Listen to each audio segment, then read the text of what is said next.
काल आपण बुद्धाचा धम्म हे कोणत्या कोणत्या प्रकारचा असतो, त्यानंतर त्यामुळं काय हानी होते, काय लाभ होते, त्याच्यामध्ये चित्तलाभ किंवा दृष्टीलाभ आणि अशा प्रकारचे काही जो धर्माचा उपदेश आहे तो आपण बघितलेला होता। त्यानंतर आज आपल्याला बघायचं आहे की जीवनात पूर्णता साधणे म्हणजेच धम्म होय असे बुद्ध म्हणतात। त्याच्यात 3 प्रकारच्या पूर्णता असतात जीवनात पूर्णता साधणे। एक मिनिट झालं होतं ठीक ना।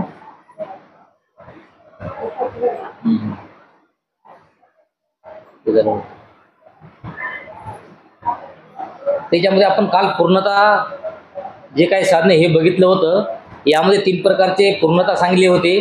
तर त्याच्यामध्ये कायिक, वाचिक आणि मानसिक जे काही असतात, तर अशा प्रकारचे पूर्णता साधण्याचे धम्म काल सांगितले होते। आणि त्याच्यामध्ये सुबती आणि तथागत भगवान गौतम बुद्ध यांचं जे काही संभाषण होतं आणि संभाषणामध्ये जे सुबतीने विचारलेलं शील पारमिता असेल किंवा शांती पारमिता असेल, वीर्य पारमिता असेल किंवा समाधी या पारमितेबद्दल बुद्धाला विचारलं होतं आणि बुद्धानं सांगितलं। त्यानंतर आज निब्बाण प्राप्त करणे हा धम्म आहे, याच्यावर बुद्ध काय सांगतात तर निब्बाणासारखे परमसुख दुसऱ्या कशानेही लाभत नाही असे भगवान बुद्धाचे वचन आहे। म्हणजे भगवान बुद्ध काय म्हणतात की जे काही निब्बाण आहे, तर या निब्बाणासारखं जे काही परमसुख आहे किंवा जे काही आपलं जीवन कल्याणकारी होण्याचं किंवा जे काही आपल्याला सुख मिळण्याचं जे काही आहे, तर ते जे काही निब्बाण आहे या निब्बाणाशिवाय दुसऱ्या कशानेही सुख आपल्याला लाभत नाही असं बुद्ध म्हणतात। आता निब्बाण म्हणजे याचा अर्थ काय होते की जे काही आपल्या मनामध्ये किंवा शरीरामध्ये जे बी काही त्याग असेल, तर ते सर्व काही त्याग करणे, जे वाईट गोष्टी असतील त्याचा त्याग करणे म्हणजे निब्बाण प्राप्त करणे असं होतो। त्याच्यामध्ये आपल्याला आता बघायचं आहे की भगवान बुद्धाने शिकविलेल्या सर्व सिद्धांताचा निब्बाण हा एक केंद्रबिंदू सिद्धांत आहे। तर भगवान बुद्धाच्या मतानं काय आहे याच्यामध्ये की जे काही भगवान बुद्धानं सांगितलेला काही सिद्धांत आहे, तर त्या सिद्धांताचा हे जे काही निब्बाण आहे हा सर्वात मोठा एक केंद्रबिंदू किंवा केंद्रवर्ती सिद्धांत आहे असे बुद्ध म्हणतात। आणि निब्बाण म्हणजे काय तर बुद्ध प्रणित निब्बाण हे बुद्धपूर्व लोकांनी सांगितलेल्या निब्बाणापेक्षा अर्थाने आणि आशयाने वेगळे आहे। आता या ठिकाणी काय सांगितले जाते की ज्या वेळेस बुद्धाच्या पहिलं किंवा बुद्धाच्या काळाच्या अगोदर जे काही निब्बाण सांगत गेले, तर त्या निब्बाणामध्ये आणि नंतरच्या निब्बाणामध्ये खूप काही फरक आहे, वेगळेपणा आहे असं सांगले जाते।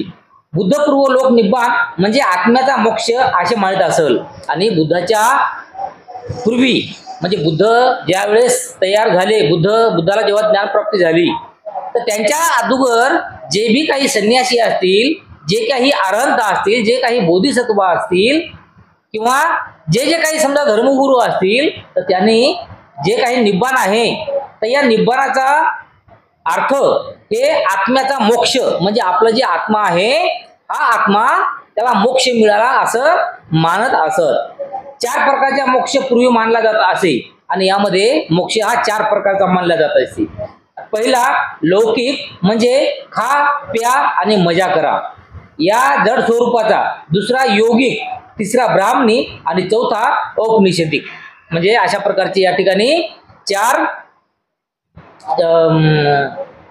प्रकारची निब्बाण या ठिकाणी सांगितलेली आहे।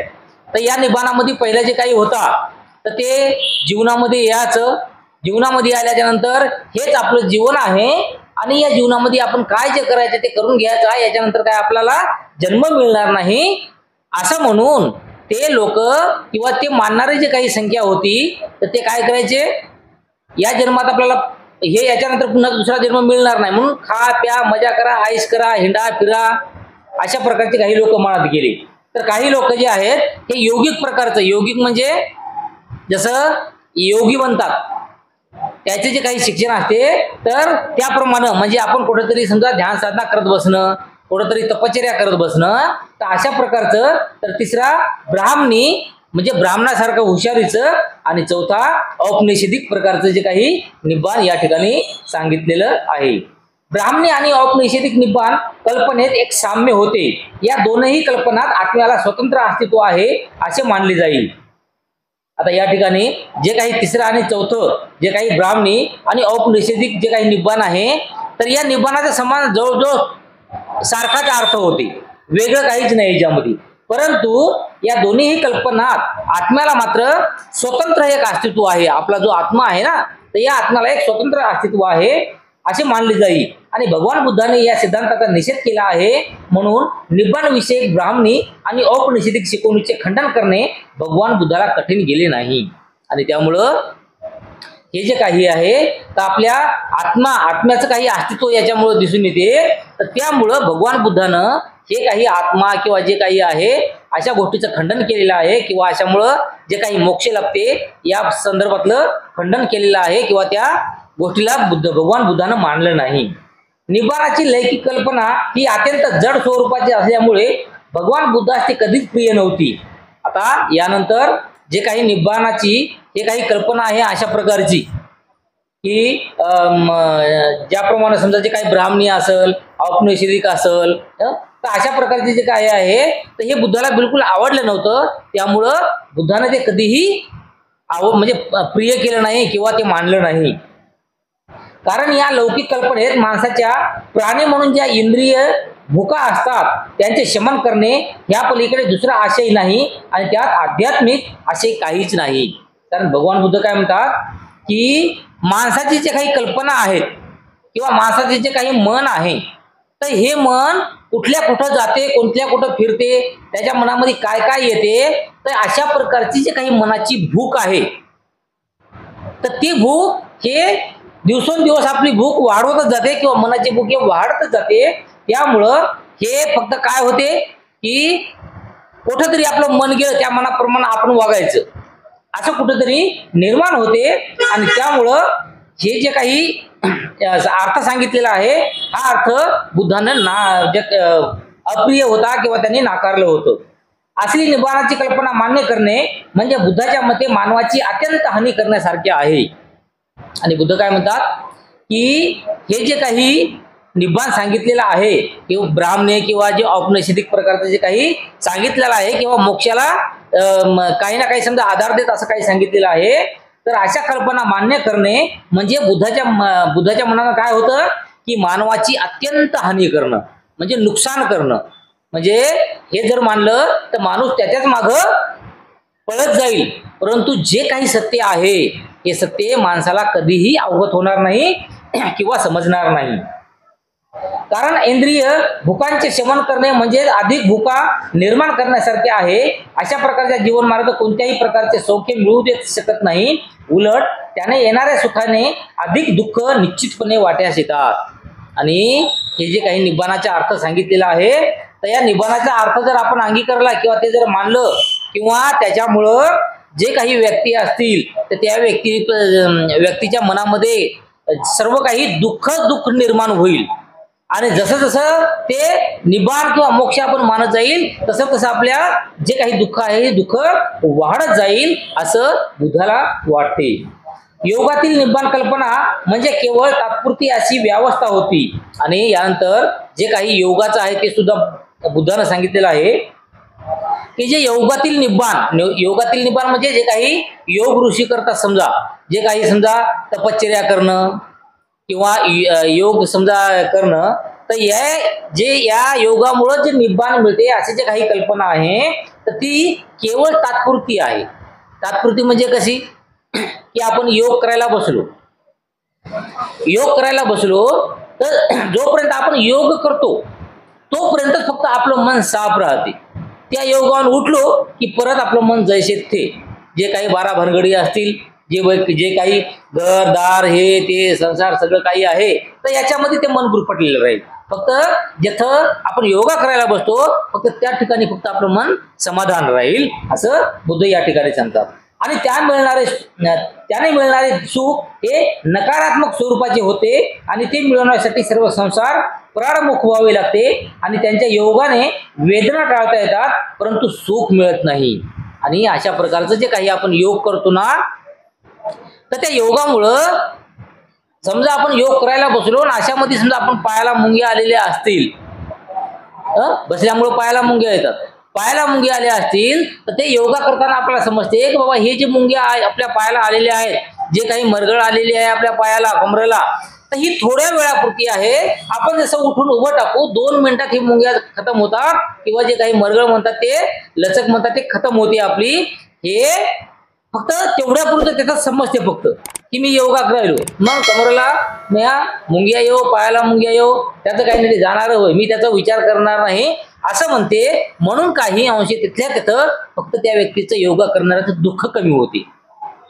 म्हणजे दुःख म्हणजे वेदना कमी होतात, फक्त वेदना कमी होतात। जे काही दुखायलं तर ते दुखणं कमी होते, परंतु जे काही दुःख आहे आपल्या शरीरामधलं ते दुःख मात्र जात नाही, त्याच्यामुळे आपल्याला सुख मिळत नाही।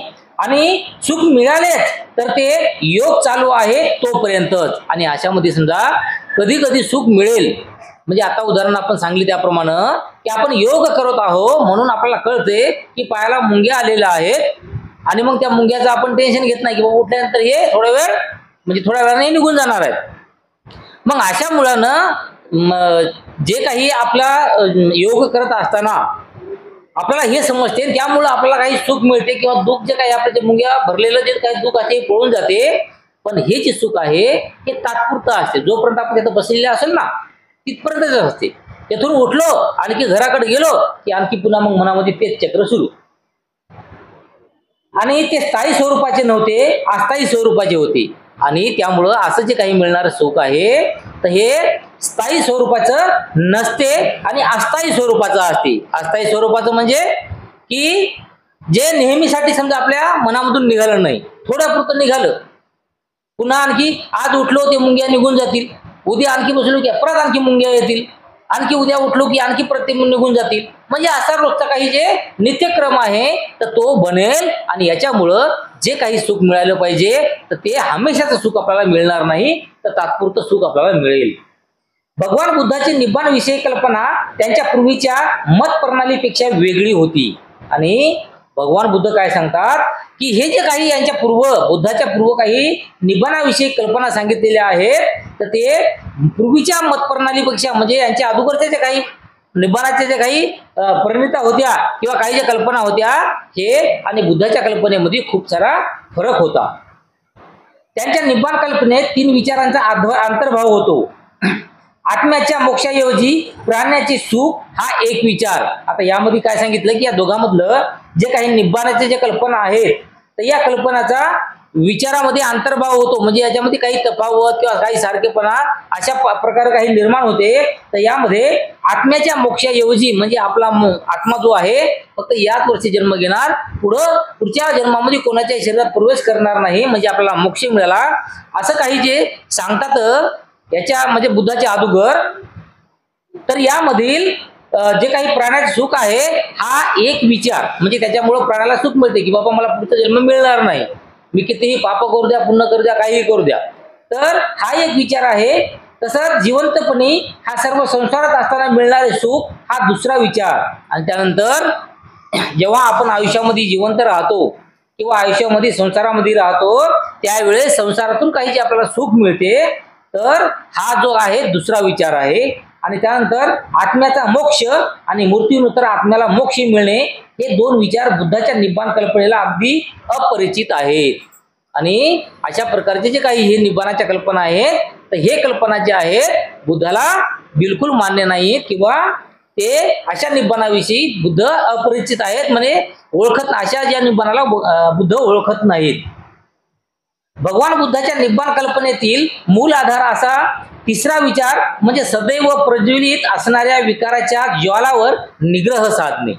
आता यानंतर भगवान बुद्ध काय सांगतात की निब्बाण जे काही कल्पना आहे तर त्याचा जे काही मूल आधार आहे तर त्या मूल आधार हा एखादी जे काही ज्योती असते समजा किंवा एखादं काही मेणबत्ती असेल समजा, तर ही मेणबत्ती एकदा आपण पेटवली तर ती पेटल्याच्या नंतर जे काही अंधार आहे, बाजूला काही अंधार असेल पेटवण्याच्या अगोदर, तर तो अंधार दूर करतो किंवा त्याच्या जे काही विकाराच्या ज्वालावर तो निग्रह साधतो. म्हणजे बाकीचा जे काही अंधार असेल, बाकीचं काही जे दुःख असेल तर ते नाहीस करतो, असं बुद्ध त्या ठिकाणी सांगतात. गयेत राहत असताना बुद्धाने भिक्खूंना जे प्रवचन दिले त्यांचा मुख्य विषय राग आणि द्वेष हे प्रज्वलित अग्नीसारखे होत हा आहे. आणि तो म्हणाले, त्यानंतर बुद्धानं समोर एक उदाहरण सांगितलेलं आहे. कधी जेव्हा बुद्ध गयेमध्ये राहत होते आणि गयेत राहत असताना त्यांना जेव्हा धम्मप्रवचन द्यायचं होतं तर तेव्हा ते भिक्खूंना काही धम्मप्रवचन देतात आणि त्याच्यामध्ये जे काही याच्याबद्दल पूर्ण माहिती सांगतात. भिक्खूंनो, चक्षुंद्रिय हे पेटलेले आहे, रूप पेटलेले आहे, चक्षु संस्कार हे पेटलेले आहे, डोळ्याने होणारी जाणीव ही पेटलेली आहे. चक्षु संस्कारापासून उद्भवणाऱ्या सुखकारक, दुःखकारक आणि अदुःखकारक गोष्टी याही जळत आहेत.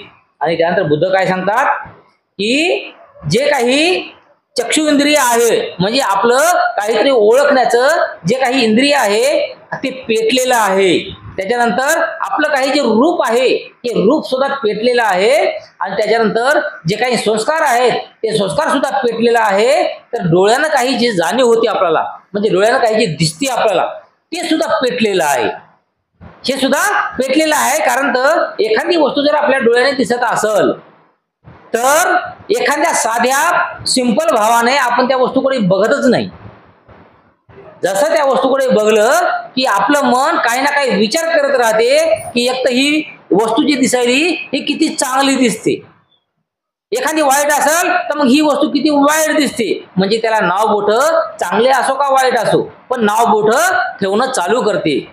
पण त्याला नॉर्मल मध्ये घेत नाही की बाबा ती वस्तू आहे, त्या वस्तूचं मला काही घेणं देणं नाही, जे आहे ती आहे, ते चांगली आहे वाईट आहे ते तिच्यासाठीच आहे, मला त्याच्यावर काही संबंध नाही. अशा प्रकारचं जे काही आहे तर हे असं या ठिकाणी कळते.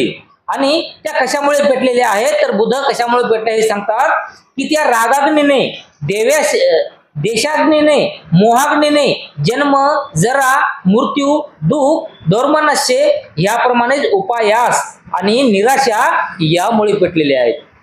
म्हणजे बुद्ध काय सांगतात की आपल्या मनामध्ये काही राग आहे तर त्या रागामुळं किंवा जे काही आपल्या मनामध्ये द्वेष आहे त्या द्वेषामुळं किंवा जे काही मोहाग्नी आहे म्हणजे आपल्याला काहीतरी आवडण्यासारखं, समजा असं आपल्याला म्हणजे आपलं मन जमते की काहीतरी आवडण्यासारखं मला बघायला भेटायला पाहिजे, ऐकायला भेटायला पाहिजे, असं जे काही मन ठरवते.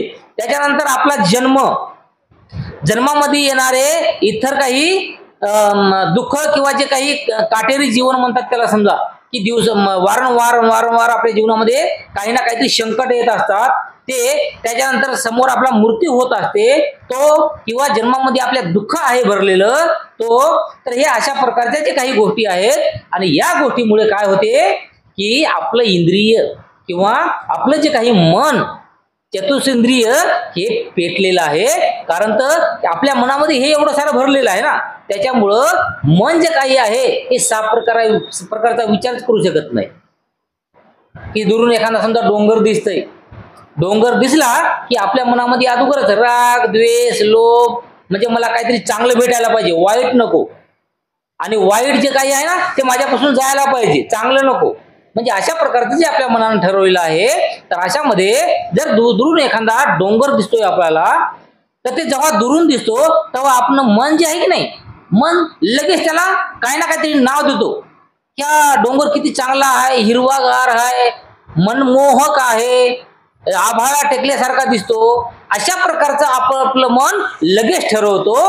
आणि मग हे जे ठरवणं आहे तर या ठरवण्याला कुठेतरी खंडन होते जेव्हा आपण खरं त्या डोंगरावर जाऊ. आणि डोंगरावर गेल्याच्या नंतर जेव्हा ते डोंगर चढताना पाय दुखतात आणि डोंगर चढेपर्यंत तहान लागते आणि त्याच्यानंतर त्याचं गरम होते आणि गरम होऊन पुन्हा त्या डोंगरावरून खाली उतरण्याची सुद्धा ताकद आपल्यामध्ये राहिलेली नसते. त्यामुळं त्याचं काय मन ठरवते, अरे नाही हे डोंगर आहे ना, आपण तिथूनच दिसू लागलं चांगलं, पण जेव्हा डोंगरात आल्याच्यानंतर मला कळालं की हे डोंगर लय वाईट आहे. या डोंगरावर आले गेल्यानं मला लय दुःख झालं, माझ्या मनाला लय दुःख झालं. आणि त्या डोंगरावर गेल्याच्या नंतर जे काही आपली भूमिका त्या ठिकाणी बनते, आपला जे काही विचार बनते, तर ते विचार अगोदर केलेल्या विचाराच्या एकदम बदललेला असतो, वेगळा असतो. आणि अशा गोष्टीमुळे आपल्याला दुःख होते. त्यामुळं सुरुवातीला जर आपण बघितलं की बाबा हे समोर डोंगर दिसत आहे, पण फक्त डोंगर दिसते, त्याचं नावच हे डोंगर, ते फक्त मला डोंगर दिसत आहे. आणि मी कल्पना करणार नाही, मी माझ्या मनाला सांगणार नाही की ते चांगलं आहे की वाईट आहे की कसं आहे, मला काही त्याच्यावर घेणं देणं नाही. ते जर मला डोंगर चांगला आहे तर मला काय खायचं नाही, आणि जर काय वाईट असेल तर त्याचं माझं काही घेणं देणं नाही, त्याच्यामुळे माझं काही नुकसान होणार नाही ना, काहीच होणार नाही.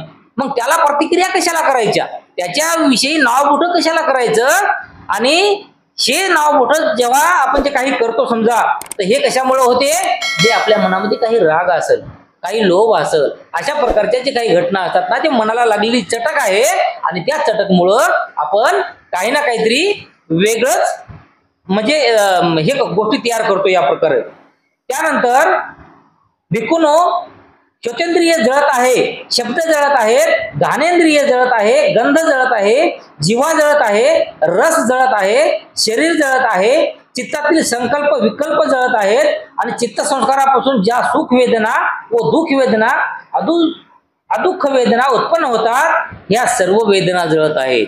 त्यानंतर बुद्धानं दुसरं काय सांगितलं की भिक्खूंनो, जे काही आपलं श्रोतेंद्रिय आहे तर ते जळत आहे. त्यानंतर जे काही शब्द आहेत आपले, जे तोंडातून बाहेर पडणारे काही शब्द आहेत, ते शब्द सुद्धा जळत आहेत. त्यानंतर आपलं जे काही घाणेंद्रिय आहे, आपलं जे काही नाक आहे, हे नाक सुद्धा जळत आहे. आणि त्यानंतर जे काही गंध आहे, गंध म्हणजे आपण नाकाने श्वास घेतो, मग नाकच जळत आहे, तर त्या नाकाने घेणारा जे गंध आहे की नाही, तर ते गंध आपल्याला चांगला वाटेल का, तर ते सुद्धा जळत आहे. आणि त्याच्यानंतर जीवा म्हणजे जीभ, आपली जे जीभ आहे ना, ते जीभ सुद्धा जळत आहे. आणि त्यामुळं या जीभीला जे काही चव लागते, तर ते चव सुद्धा जळत आहे असं. आणि यामुळे नंतर शरीर सुद्धा जळत आहे. आणि चित्तामध्ये जे काही संकल्प असतील, काही विकल्प असतील, ते काही जळत आहेत असं बुद्ध म्हणतात.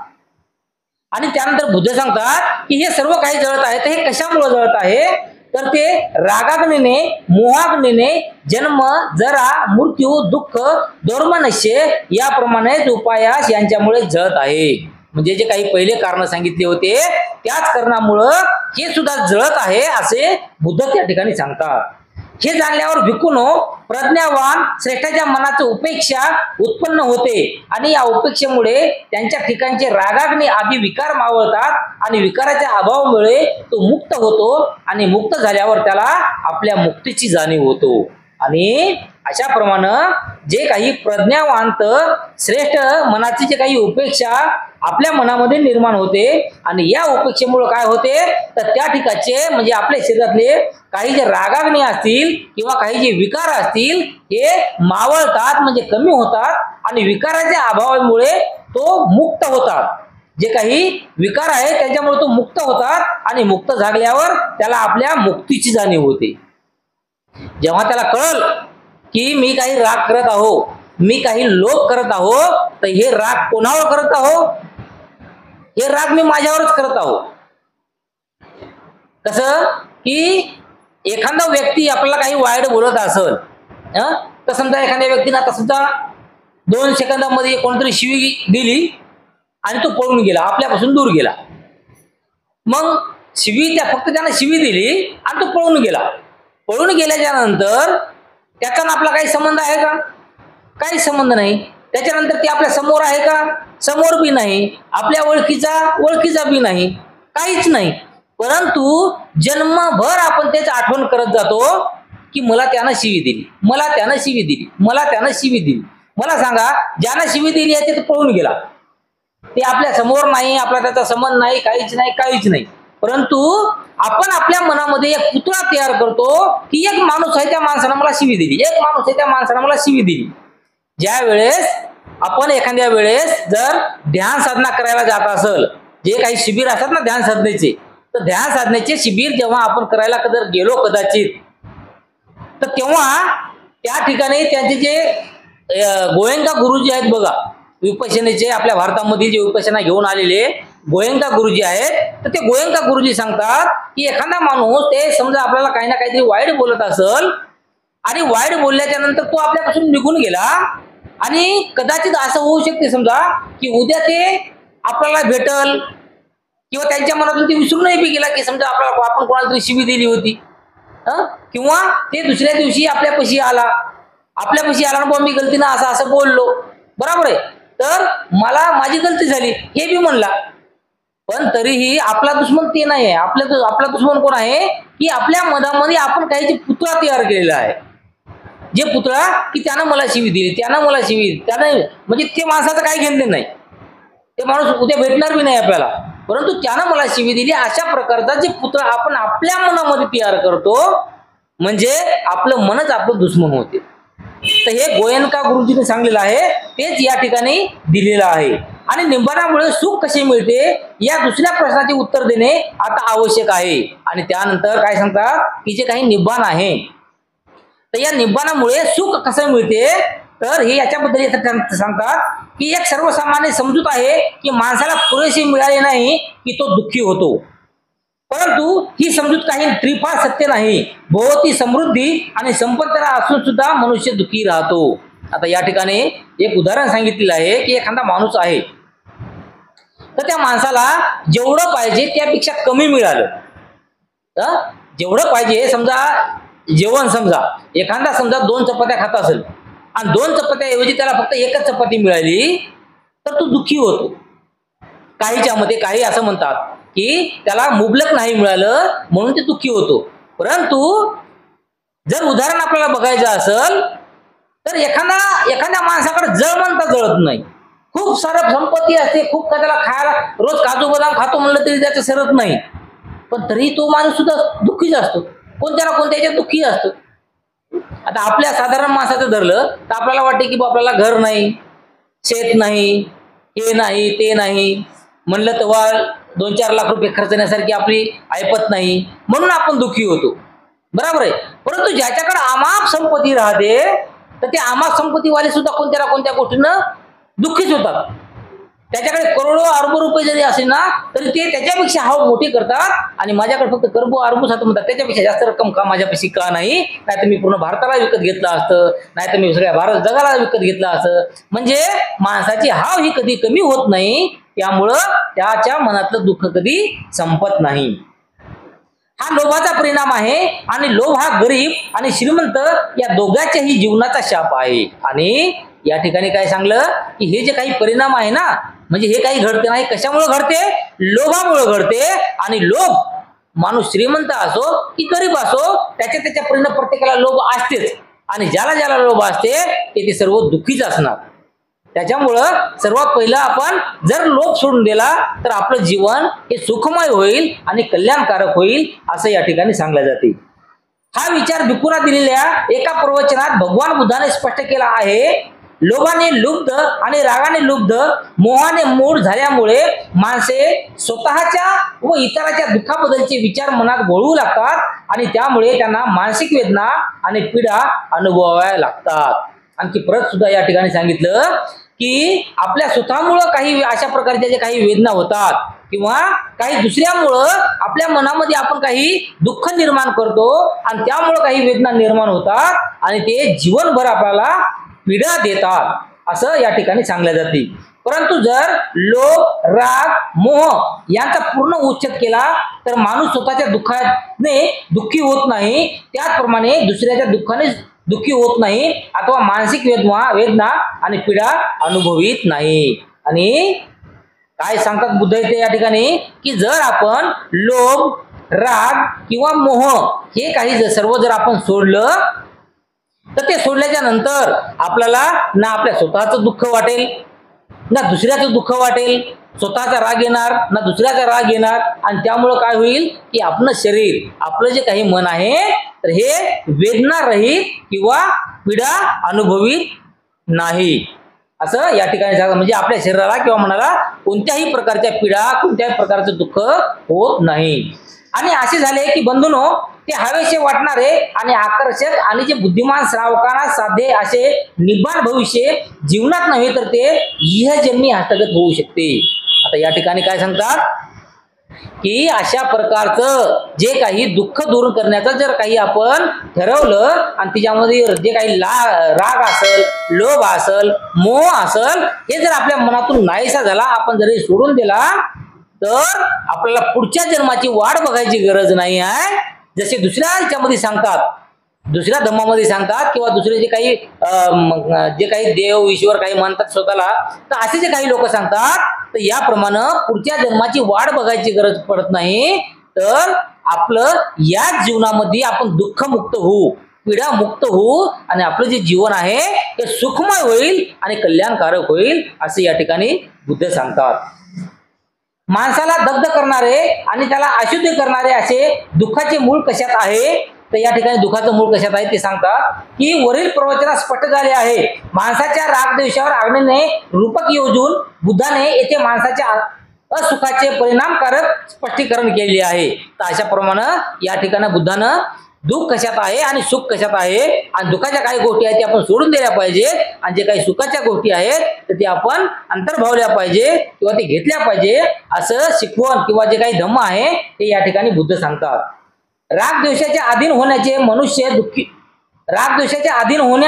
मनुष्य दुःखी होतो. राग द्वेष हे विकार म्हणजे मनुष्याच्या निब्बाण स्थितीपर्यंत पोहोचण्याच्या मार्गात अडचणी निर्माण करणाऱ्या शृंखलाच आहेत आणि ज्या क्षणी मनुष्य या विकारापासून मुक्त होतो त्या क्षणी तो निब्बाण मार्ग आक्रमू लागतो. आता या ठिकाणी दुसरा एक निब्बाणाच्या मार्गाला आपण जाण्याचे जे काही मार्ग सांगितलेले आहे बुद्धाने या ठिकाणी, की बुद्ध काय म्हणतात की एखादा जे काही राग द्वेष असेल याच्या अधीन राहून जे काही मनुष्य दुःखी होतो आणि त्यानंतर राग द्वेष हे जे काही विकार आहेत ते मनुष्याच्या निब्बाण अवस्थेपर्यंत पोहोचण्याच्या मार्गात अडचणी निर्माण करणाऱ्या शृंखल ठरतात. म्हणजे प्रत्येक पायरीवर कुठे ना कुठेतरी आपल्याला दुःख निर्माण करणं किंवा निब्बाणाकडे न जाऊ देण्यासाठी काहीतरी संकट येणं असं होऊ शकते. आणि ज्या क्षणी मनुष्य या विकारापासून मुक्त होतो, म्हणजे हे काही दुःख आहेत, हे काही विकार आहेत, यांच्यापासून माणूस जेव्हा मुक्त होतो आणि त्या क्षणी तो निब्बाण मार्ग आक्रमू लागतो. म्हणजे जे निब्बाणाकडे जाण्याची जे काही स्टेप बाय स्टेप किंवा पायरी पायरीने ते निब्बाणाकडे जायचं आहे तर ते एक एक पायरी वरी चढू शकतो आणि निब्बाणाच्या जवळ जाऊ शकतो. भगवान बुद्धाच्या मते या विकाराचे 3 प्रकार किंवा वर्ग आहेत. तर यानंतर याचे सुद्धा निब्बाणाचे या ठिकाणी 3 प्रकार सांगलेले आहे. तर पहिल्या वर्गात तृष्णेतून उद्भवणारे कामुकता आणि लोभ हे विकार येतात. आता या ठिकाणी काय सांगितलेलं आहे की जे काही तृष्णा आहे, तृष्णा म्हणजे आपलं मन कुठं समतच नाही, म्हणजे फक्त हे हवं ते हवं अशा प्रकारचे जे काही लोभ करतो किंवा जे काही तृष्णा करतो, तर यामध्ये एक कामुकता आणि लोभ हे विकार या ठिकाणी सांगले जातात. आणि दुसऱ्या वर्गात वितृष्णेतून उद्भवणारे घृणा, क्रोध आणि द्वेष हे दोष येतात. तर याच्यामध्ये दुसऱ्या वर्गामध्ये कोणते येतात की घृणा म्हणजे दुसऱ्याबद्दल काही आपण हे करतो, एक राग वगैरे करणं समजा, तर आणि त्याच्यानंतर क्रोध आणि द्वेष, तर हे दुसऱ्या स्टेपमध्ये येतात. आणि तिसऱ्या वर्गामध्ये अविद्येतून उद्भवणारे जडता, मूर्खता आणि मूर्ता हे दोष येतात. म्हणजे तिसऱ्या पायरीवर कोणते दोष येतात, त्याच्यामध्ये जे काही अविद्या आहे म्हणजे आळंडीपणा, की एखादी गोष्ट आपल्याला माहीतच नाही आणि माहीत नसल्यामुळं अनपडपणामुळं आपण वाईट मार्गाला लागतो, वाईट संगत धरतो किंवा काहीतरी वाईट करतो, तर यामुळे सुद्धा आपल्याला दुःख निर्माण होतात. तर त्यामध्ये पहिला राग व दुसरा द्वेष अग्नीचा संबंध भावना आणि दुसऱ्या संबंधीचा दृष्टिकोन आणि भूमिका यांच्याशी आहे. तर याच्यामध्ये जे काही पहिलं सांगलेलं आहे राग आणि त्यानंतर दुसरं सांगलेलं आहे द्वेष, तर याचा जे काही संबंध आहे तर हे संबंध आपल्या मनातील आपल्या जे काही भावना असतील किंवा दुसऱ्याच्या संबंधी म्हणजे दुसऱ्याविषयी आपल्या मनामध्ये दृष्टिकोन काय आहे तर यावरती अवलंबून असते. की एखादा आपण ठरवतो एखादा हे की माणूस हे चांगला नाही, ते वाईट आहे, हे असं आहे, तर आपण हे ठरवतो की नाही ते माणूस कसा असतो त्याच्याशी घेणं आपल्याला नाही, पण आपण ठरवतो म्हणजे आपलं मन ठरवते आणि आपल्या मनामध्ये एक पुतळा तयार होते की ते खराब आहे, ते चांगलं आहे, ते असं आहे, ते तसं आहे, तर आपणच ठरवतो आणि त्याच्यामुळे आपल्या याच्यामध्ये वेदना तयार होतात. तर दुसऱ्या प्रकारचा अग्नी जे सर्व विचार सत्यापासून भिन्न असतात त्यांच्याशी निगडीत आहे. आणि त्यानंतर जे काही अग्नी म्हणजे मोह, आपल्याला जे वाटणारा मोह आहे, तर हे सर्व विचार सत्यापासून भिन्न असतात. म्हणजे सत्य काय ते आपल्याला माहितीच नाही, जे काही या जीवनामध्ये खरं काय हे आपल्याला माहितच नाही, त्यामुळे आपल्याला मोह लागतो. आणि म्हणून या ठिकाणी याच्या संदर्भात सांगितलेलं आहे. भगवान बुद्धाच्या निब्बाण सिद्धांतासंबंधी काही गैरसमजुती आहेत. आणि यानंतर जे काही भगवान बुद्धाचं निब्बाणाविषयीचे जे काही सिद्धांत बुद्धाने सांगितलेले आहे, तर त्यांच्यामध्ये सुद्धा काही लोकांच्या गैरसमजुती आहेत. निब्बाण शब्दाचा उत्पत्ती दृष्ट्या अर्थ फुंकर घालून विझविणे किंवा माळविणे असा आहे. आता काही लोकांना काय वाटते की बुद्धानं जे सांगितलेलं काही निब्बाण आहे, तर या निब्बाणाचा अर्थ काय समजतात लोक, की आपल्या मनामध्ये काही जे राग लोभ जे काही असेल तर ते जे निर्माण होतात, तर हे निर्माण झाल्याच्या नंतर किंवा त्याला जी फुंकर, समजा एखादी मेणबत्ती आहे समजा आपण पेटवली, तर आपण त्याला फुंकर घालतो म्हणजे त्याला फुकतो. फुकल्यावर काय होते, ते मेणबत्ती विझते. तर अशाच प्रकारे आपल्या मनामध्ये काही असे काही रोग, जे काही लाभ असतील, राग असेल, ते काही उत्पन्न होतील, तर त्याला फुंकर घातल्यासारखं म्हणजे ते आपण त्याला फुकून विझवायचं किंवा आपला राग कमी करायचा. तर अशा प्रकारचं या ठिकाणी सांगितलेलं आहे. या शब्दाच्या उत्पत्तीचा आधार घेऊन टीकाकाराने निब्बाण सिद्धांत अर्थहीन बनविला आहे. म्हणजे जे काही खऱ्या पद्धतीनं काही निब्बाणाचा जे अर्थ आहे ना, तर त्या अर्थाचा काही लोकांना किंवा काही जे टीका करणारे काही लोक आहेत, अशाने त्याचा पूर्ण अर्थ बदलून टाकलेला आहे. ते असे मानतात की निब्बाण म्हणजे सर्व मानवी विकार मालविणे आणि ही क्रिया मृत्यू समान आहे. म्हणजे त्यांचं म्हणणं काय आहे की निब्बाण म्हणजे सर्व मानवाचे जे काही विकार असेल, तर ते विकार कमी करण्याचं आणि ते क्रिया मृत्यू समान करण्याचं असं समजतात. असा वाकडा अर्थ लावून त्याने निब्बाण सिद्धांत हास्यास्पद बनविण्याचा प्रयत्न केलेला आहे. म्हणजे अशा निब्बाण ऐकून आपल्याला हसू आल्याशिवाय राहणार नाही, तर अशा प्रकारचं निब्बाणाचा अर्थ त्याने तयार केलेला आहे. त्यानंतर टीकाकार लावतात तसा निब्बाणाचा अर्थ बुद्धीला अभिप्रेत नव्हता, आपल्या बुद्धाला अभिप्रेत नव्हता. हे जो कोणी अग्नि प्रवचना भाषादृष्ट्या अभ्यास करतील त्यांच्या लक्षात येईल. आणि असे जे काही टीकाकारांना निब्बाणाचा जे काही अर्थ सांगितलेला आहे, तर तो बुद्धाला असा मान्य नव्हता. किंवा जे काही बुद्धीचा अभ्यास करतील, जे काही हुशार लोक आहेत, जे काही समोर जाऊन अनंत बनतील, भगवान बनतील, बुद्ध बनतील, तर अशा सर्वांच्या लक्षामध्ये येईल की हे जे निब्बाण आहे, जे दुसरे सांगतात त्याप्रमाणे नाही आहे. अग्निस्कोमबुद्धम सुक्तात जीवन म्हणजे अग्नी आणि मृत्यू तो मालविणे असे म्हटले नाही. तिथे म्हटले आहे की रागाग्नी, द्वेषाग्नी आणि मोहाग्नी जळत आहे. आणि यानंतर जे काही ठोस याच्यामधलं समजा काही जीवन या ठिकाणी सांगले जाते, तर त्याच्यामध्ये अग्नी आणि मृत्यू म्हणजे तो आपलं काही दुःख आहे तर तो कमी करण्याचं जिथं म्हटलेलं आहे की रागाग्नी असेल, द्वेषाग्नी असेल, हे मोहानं जळत आहे असं या ठिकाणी सांगले जाते. सर्व प्रकारच्या प्रवृत्तींना पूर्णपणे मालवून टाकावे असे अग्निसूचक म्हणत नाही. ते एवढेच म्हणते की पेटत्या ज्वालेला अधिक इंधन पुरवू नका. आता या ठिकाणी काय सांगलं की सर्व प्रकारच्या जे काही प्रवृत्ती आहेत आपल्या शरीरामधल्या, मनामधल्या, तर ते प्रवृत्ती आपण पूर्णपणे मालून टाकावे, म्हणजे पूर्णपैकी कमी करावा. आणि अग्निसुक्त म्हणत नाही, म्हणजे अशा प्रकारचं काही अग्निसुक्त म्हणत नाही. म्हणजे जे काही आपल्या मनामध्ये काहीतरी पेटत असते बघा, काहीतरी मनामध्ये जर पेटत असेल आणि वरून आपण कितीही म्हणलं की नाही बाबा हे असं आहे ते तसं आहे, समजा आपल्याला कोणी शिव्या देत असेल आणि त्याच्याबद्दल आपल्या मनामध्ये काही ना काही समजा पेटत असेल, म्हणजे राग पेटत असेल, मग आपल्या मनामध्ये राग समजा पेटलेला आहे ना, अशामध्ये चार बाजूला असलेल्या चार माणसाने त्याला समजून सांगितलं की बाबा तुला त्यानं शिवी नाही दिली, तुला समजून सांगण्याचा प्रयत्न केला, त्यानं शिवी नाही दिली तर समजून सांगण्याचा प्रयत्न केला, असं कितीही जणांना सांगितलं तर याच्या मनामध्ये अगोदरच राग भरलेला असते, त्याच्यामुळे ते माणूस समजून घेत नाही असं या ठिकाणी सांगितलेलं आहे. आणि अशामुळं जे काही ते राग जे आहे ते पेटत आणखी जास्त पेटत जातो असं म्हणतात. आणि उद्यानात असे सांगितले की जेव्हा शरीर नाश पावते पाहणे थांबते, संज्ञा नाहीशा होतात, चलन वलनादी क्रिया थांबतात, चेतना जाते, तेव्हा परिनिब्बाण घडते. आणि परिनिब्बाण म्हणजे पूर्णपणे मालविणे किंवा नाहीशी होणे. आणि याच्यावरचा जे काही मार्ग सांगितलेला आहे की नाही, की आपण अशा ज्या काही मोह असेल, काही राग असेल, हे जर आपण सोडलं तर सोडल्याच्या नंतर आपलं जे काही शरीर आहे हे शरीर नाश पावते, किंवा आपला जे काही पाहण्याचा दृष्टिकोन आहे दृष्टिकोन बदलते, वाईट जे काही आपण बघतो तर ते थांबते. त्यानंतर जे आपल्या काही संज्ञा म्हणजे आपल्या मनामध्ये काही जे काय म्हणतात त्याला, जे काही वेदना निर्माण होतात सुद्धा, तर ते वेदना सुद्धा निर्माण होणाऱ्या नाहीसा होतात. त्यानंतर चलन वदनाची क्रिया थांबते. त्यानंतर आपलं जे काही चेतना असते, आपल्या मनाची जी काही इच्छा असते ते सुद्धा जाते, आणि तेव्हा परिनिब्बाण घडते. आणि परिनिब्बाण म्हणजे पूर्ण मनी मालविणे किंवा नाहीशी होणे. म्हणजेच निब्बाण म्हणजे काय, की आपल्या शरीरामधले, आपल्या मनामधले सर्व जे काही विकार आहेत ते पूर्ण विकार घालविणे म्हणजेच निब्बाण. निब्बाण या शब्दाच्या ठिकाणी वरील अर्थ नाही. निब्बाण म्हणजे धम्म मार्गावर वाटचाल करता येईल इतका पुरेसा आपल्या प्रवृत्तीवर ताबा असणे, यापेक्षा निब्बाण शब्दात आर्थिक अर्थ अभिप्रेत नव्हता.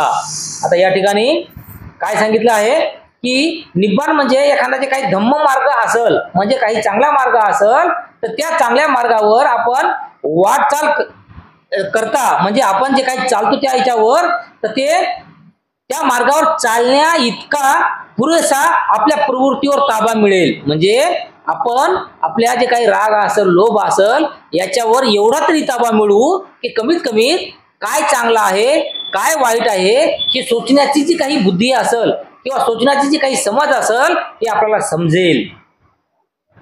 निब्बाण हा निर्दोष जीवनातला प्रतिशब्द आहे. ते बुद्धाने राजला एके ठिकाणी स्पष्ट करून सांगलेले आहे. आणि यानंतर निब्बाण जो काही आहे तर तो निर्दोष जीवनातला प्रतिशब्द, म्हणजे एखादं जे काही जीवन आहे ते जीवनामध्ये काहीही दोष नाही, तर अशा प्रकारचा जे काही शब्द आहे हे म्हणजे प्रतिशब्द आहे. तर हे बुद्धाने एक वेळेस एक राज नावाच्या एका ठिकाणी सांगितलेलं आहे. एकदा स्थवीर राज तथागताकडे गेला, म्हणजे एक स्थवीर होता राज नावाचा, तर तो एक वेळेस काय झालं, तो बुद्धाकडे गेला आणि तथागतांना अभिवादन केल्यावर त्यांच्या समीप बसून त्याने विचारले, भगवान निब्बाण म्हणजे काय. आता हा जो राज आहे हा भगवंताजवळ आला आणि भगवंताच्या बाजूला बसून भगवंताला त्याने विचारले की भगवान निब्बाण म्हणजे काय. तर भगवंताने उत्तर दिले, निब्बाण म्हणजे निर्दोष जीवन. निब्बाण म्हणजे काय, की ज्याच्या मनामध्ये कुठल्याही प्रकारचा दोष नाही, अशा प्रकारचं जे काही जीवन आहे ते जीवन. परंतु भगवान निब्बाणाचा उद्देश काय. त्यानंतर त्या साधनं काय विचारलं की निब्बाणाचा उद्देश काय आहे, तर राज निर्दोष जीवन हा निब्बाणाचा उद्देश आहे, आणि निब्बाण हे जीवनाचे ध्येय आणि साध्य आहे. त्याच्यानंतर जे काही निब्बाण आहे तर या निब्बाणाचा अर्थ या ठिकाणी काय सांगितलेला आहे किंवा उद्देश काय सांगितलेला आहे, की निर्दोष जीवन, आपल्या जीवन हे पूर्ण दोषमुक्त राहील. म्हणजे आपण निब्बाण जर आपण बाळगलं, समजा निब्बाणाच्या मार्गाने आपण चाललो, तर आपलं जीवन जे आहे ते पूर्ण दोषमुक्त होईल असं म्हणतात. निब्बाण म्हणजे मालविणे किंवा नाश नव्हे, हे बुद्धाने सारिपुत्राला पुढील प्रवचनात स्पष्ट केले आहे. त्यानंतर निब्बाण जे काय आहे तर हे मालवण किंवा नाश नव्हे. एकदा भगवान श्रावस्तीतील अनाथपिंडकाच्या आश्रमात वास करीत होते. सारिपुत्रही त्यावेळी त्या ठिकाणी राहत होता. आणि एक वेळेस भगवान बुद्ध हे श्रावस्ती एरियातील अनाथपिंडकाच्या आश्रमामध्ये राहत होते, आणि त्या ठिकाणी सारिपुत्र सुद्धा त्याच्यासोबत म्हणजे त्यांच्यासोबत राहत होते. भिक्खूंना उद्देशून भगवंत म्हणाले, भिक्षुनो, ऐक संपदेऐवजी धम्माचे तुम्ही दायाद व्हा. तुमच्याविषयी वाटणाऱ्या करुणेने तुम्हाला धम्मातील वाटा मिळावा, म्हणून मी तुम्हाला धम्माचे दायाद बनवित आहे. आता या ठिकाणी बुद्धानं काय सांगितलं, भिक्षुना म्हणाले त्याने की जे काही ऐक प्रकारची काही संपत्ती आहे, जे काही सुख घेण्यासाठी आपण जे काही संपत्ती कमावतो किंवा जे काही आपण संपत्तीचा विचार करतो, तर अशा प्रकारची जे काही संपत्ती आहे तर ही ऐक प्रकारची आहे. आणि या संपत्तीपेक्षा जे काही धम्माची संपत्ती आहे तर त्या धम्माच्या संपत्तीचे तुम्ही दावेदार ठरा किंवा वारसदार ठरा. म्हणजे हा वारसा हक्कानं ते धम्माची जे काही संपत्ती आहे तुमच्यापाशी आली पाहिजे. आणि तुमच्याविषयी वाटणाऱ्या करुणेने तुम्हाला धम्मातील वाटा मिळावा, म्हणजे तुमच्या मनात जी काही करुणा निर्माण झाली त्यामुळे हा जो काही धम्माचा वाटा आहे तर हा धम्माचा वाटा तुम्हाला मिळावा म्हणून मी तुम्हाला धम्माचे काही दायाद बनवित आहे. दायाद म्हणजे माझ्या नंतरचे उत्तराधिकारी. किंवा समजा आता उदाहरणासाठी सांगायचं की एखादा समजा एक माणूस आहे, त्या माणसाकडे समजा एक 10-12 एकर शेती आहे आणि 10-12 एकर शेती आहे आणि त्याला त्या 3-4 मुलं आहेत. तर 3-4 मुलं असल्यानंतर जेव्हा तो मृत्यूच्या जवळ जातो माणूस, तर त्यानंतर तो आपल्या मुलाला काय करतो की बाबा ही 10-12 एकर जमीन आहे आणि तुम्ही 4 जण आहात, तर हे 4 जण ही 12 एकर जमीन म्हणजे 3-3 एकर हे जमीन तुम्ही वाटून घ्या. म्हणजे आता या जमिनीचे मालक तुम्ही बना, या जमिनीचे दावेदार तुम्ही बना.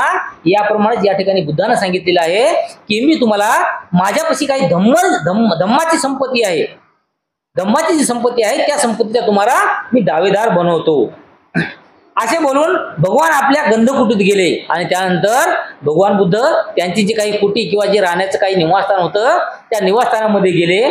सारीपुत्त मागे राहिला आणि भिक्षूने त्याला निब्बाणाचा अर्थ स्पष्ट करून सांगण्यास सांगितले. आणि त्यानंतर सारीपुत्त हा त्या ठिकाणी होता आणि भगवान बुद्ध याच्यामध्ये त्याच्या आश्रमात गेले. तेव्हा त्या जे काही सारीपुत्त मागे राहिला होता त्या सारीपुत्ताला भिक्षूंनी त्याला निब्बाणाचा अर्थ स्पष्ट करण्यास सांगितले. म्हणजे भिक्षू आता बुद्ध गेले म्हणून त्या सारीपुत्राला म्हणाले की याचा अर्थ स्पष्ट करून आम्हाला तुम्ही सांगा. तेव्हा सारीपुत्त म्हणाला लोभ हा द्वेष आहे आणि द्वेष हा दोष आहे. आता या ठिकाणी काय सांगलं की लोभ आपल्या मनामध्ये जो निर्माण होणारा लोभ आहे हा दोष आहे, म्हणजे आपल्या मनाला लागलेली एक कीड आहे किंवा एक बिमारी आहे. आणि हा जो द्वेष आहे हा आपल्या शरीराचा किंवा आपल्या मनाचा एक दोष आहे असं या ठिकाणी सारीपुत्त सांगते. हा लोभ आणि द्वेष घालण्याचा मार्ग मध्यम मार्ग होय. हा मार्ग आपल्याला पाहायला शिकवितो, जाणायला शिकवितो आणि ज्ञान देतो. तो आपल्याला शांती, अविद्या आणि बोधी आणि निब्बाण यांच्याकडे नेतो. आणि हा जो काही निब्बाणाचा अर्थ या ठिकाणी समजून सांगितलेला आहे, तर यामध्ये जो काही लोभ असेल, जो काही द्वेष असेल, तर याला घालवण्याचा एक मध्यम मार्ग आहे म्हणजे निब्बाण. आणि हा मार्ग आपल्याला चांगलं पाहायला शिकवितो, चांगलं विचार करायला शिकवितो, चांगलं जाणायला शिकवितो आणि चांगलं ज्ञान देतो आपल्याला. आणि म्हणून आपल्याला काय होते, आपल्याला शांती लाभते, अविद्या लाभते किंवा आपल्याला बोधी प्राप्त होते किंवा आपल्याला निब्बाण प्राप्त होते असं या ठिकाणी सारीपुत्त सांगतो. हा मध्यम मार्ग कोणता? हा मध्यम मार्ग म्हणजे अष्टांग मार्ग होय. आता या ठिकाणी आपण सुरुवातीलाच बघितलेलं आहे की जो काही बुद्धाचा धम्म आहे, तर हे बुद्धाचा धम्म कशावर आधारित आहे? एक अष्टांग मार्ग आणि दुसरं पंचशील. जे शील आहे आणि हे जे काही मार्ग आहे याच्यावर पूर्ण बुद्धाचा धम्म अवलंबून आहे. आणि त्यामध्ये सम्यक दृष्टी, सम्यक संकल्प, सम्यक वाणी, सम्यक कर्मांत, सम्यक आजीविका, सम्यक प्रयत्न, सम्यक स्मृती आणि सम्यक समाधी भिक्षुनो हा मध्यम मार्ग आहे. हे सुरुवातीलाच आपल्या ग्रंथामध्ये झालेलं आहे की बुद्धानं म्हणजे बुद्धाला ज्ञान प्राप्ती मिळाल्याच्या नंतर बुद्धानं जे काही अष्टांग मार्ग सांगलेले आहेत, तर त्यामध्ये काय सांगलेलं आहे की आपली जी दृष्टी आहे ही दृष्टी चांगली असायला पाहिजे, आपली जे काही नजर आहे ते चांगली असायला पाहिजे. त्याच्यानंतर आपला जे काही विचार आहे तो सम्यक असायला पाहिजे, म्हणजे चांगला असायला पाहिजे. आपली जे काही बोलणं आहे हे सम्यक असायला पाहिजे, म्हणजे चांगला असायला पाहिजे. त्यानंतर आपले जे काही कर्म आहेत ते सम्यक असायला पाहिजे आणि आपली जे काही आजीविका आहे हे सम्यक असायला पाहिजे. आणि आपले जे काही प्रयत्न असतील ते प्रयत्न सुद्धा सम्यक असायला पाहिजे, आपली स्मृती सम्यक असायला पाहिजे. आणि याचा हा निब्बाण म्हणजे एक मार्ग आहे असं या ठिकाणी सांगतात. होय, क्रोध, द्वेष, ईर्ष्या, मत्सर, कृपणता, लालचीपणा, ढोंग, लबाडी, उद्धटपणा, मोह, प्रमाद हे सर्व दृष्ट विकार आहेत. आता या ठिकाणी आपल्या मनाला जे काही दृष्ट विकार लागतात ना, तर ते विकार या ठिकाणी सांगलेले आहे की अशा प्रकारे आहेत की समजा राग असेल, कोणाचा द्वेष असेल, कोणाविषयी हे काय म्हणतात त्याला हीन भावना असेल, तर अशा प्रकारच्या जे काही गोष्टी आहेत तर हे आपल्या मनाला लागणारे विकार आहे. मोह आणि प्रमाद यांचा परिहार मध्यम मार्गाने होतो, त्यांच्या योगाने पाहायला दृष्टी मिळते। हा मार्ग आपल्याला पाहायला शिकवितो आणि ज्ञान देतो आणि आपल्याला शांती, अभिज्ञा, बोधी आणि निब्बाण यांच्याकडे नेते। आणि ज्यावेळेस ह्या जे सर्व काही गोष्टी आहेत जे आपल्या मनाला रागाकडे, लोभाकडे नेतात, तर यांच्यापासून आपल्याला वाचवतात किंवा चांगला मार्ग दाखवतात आणि आपल्याला त्यामुळे ज्ञान मिळते आणि त्यामुळे आपल्याला शांती असेल, अभिज्ञा असेल किंवा बोधी लाभते किंवा आपल्याला निब्बाण लाभते। निब्बाण हे दुसरे काही नसून ते अष्टांग मार्ग आहेत। म्हणजे निब्बाण म्हणजे काय? अष्टांग मार्ग। हे अष्टांग मार्ग जर आपण पाळले तर आपल्याला निब्बाणाची प्राप्ती होते। अशा रीतीने सारिपुत्ताने निब्बाणाचे प्रवचन केले आणि भिक्षूंना ते ऐकून आनंद वाटला आणि अशा प्रकारे या निब्बाणाच्या संदर्भामध्ये जे काही त्या सारिपुत्ताने माहिती सांगितली, तर ही माहिती प्रत्येक भिक्खूला समजली आणि भिक्खूला त्यांचा आनंद झाला। निब्बाणात तो मूलभूत विचार आहे, तो म्हणजे अष्टांग मार्ग आणि अष्टांग मार्गाशिवाय निब्बाणाला दुसरा अर्थ नाही। म्हणजे अष्टांग मार्ग हाच एक अर्थ आहे निब्बाणाचा। प्रवृत्ती संपूर्ण आच्छेद आणि परिनिब्बाण ही दोन टोके आहेत आणि निब्बाण हा त्यातील मध्यम मार्ग आहे। आणि हे लक्षात घेतले असता निब्बाणाच्या कल्पनेसंबंधीच्या गोंधळाचा निराश होईल। आणि हे जे काही अष्टांग मार्ग आहे आणि अष्टांग मार्ग म्हणजेच निब्बाण आहे, हे जेव्हा व्यक्तीला समजल तर हे समजल्याच्या नंतर जे काही प्रत्येकाने जे काही विधान निब्बाणाच्या संबंधी केलेले आहे तर हे संपुष्टात येईल किंवा या प्रत्येकाचं म्हणणं ऐकून निब्बाणाविषयीचं जे आपल्या मनामध्ये गोंधळ होते की याचं खरं का त्याचं खरं का त्याचं खरं, म्हणजे कोणाचं खरं आपण म्हणावं, तर असं जे काही आहे तर हे या ठिकाणी संपुष्टात येते आणि आपल्याला समजते की नेमकं निब्बाण म्हणजे काय। आणि बुद्धाचा मार्ग हे पूर्ण या निब्बाणावरती किंवा अष्टांगिक मार्गावरती अवलंबून आहे, असं या ठिकाणी जो काही बुद्धाचा धम्म आहे हे आहे। तर आज या ठिकाणी आपण थांबणार आहोत आणि यानंतरचा जो भाग आहे तर हा भाग आपण उद्या घेणार आहोत। साधू साधू साधू।